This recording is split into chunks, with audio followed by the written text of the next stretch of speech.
rin sana. Mahigit 4 na dekada ng residente ng Barangay Santo Niño, Parañaque ang pamilya ni Lola Maura. Pero isa sila sa 2,000 pamilya na nakatakdang mapalayas dahil sasakupin ang kanilang lugar ng itatayong LRT-1 Extension Project sa Cavite. Naglaan naman ang 20 hektaryang lupa sa Santiago General Trias, Cavite bilang relocation site. Pero may problema.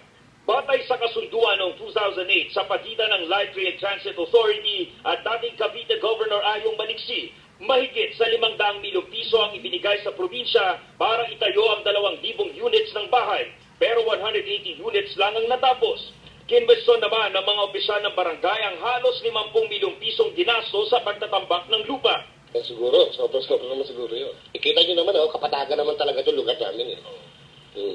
Hindi na kailangan tambakan ng marami. Nai-release na pala yung pera.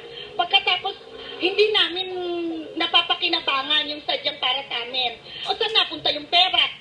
Pero giit ni Maliksi, walang anomalya sa transaksyon. Pinupolitika lang daw siya lalo't maugong ang kanyang pangalan na papalit bilang PCSO chairman.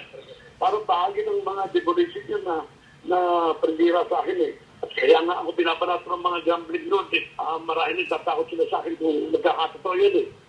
Siniguro naman ng LRTA na may pondo pa sila para tapusin ang kulang na 1,820 units at mga pasilidad sa relocation site. Yung basketball court, eskwelahan, yung mga civic centers, palengke, plus water supply, at saka yung electrification niya. Dagdag pa ng LRTA, muling isasagawa ang geological test para makumpirma kung ligtas itong tirhan at kung may itinambak nga bang lupa sa lugar.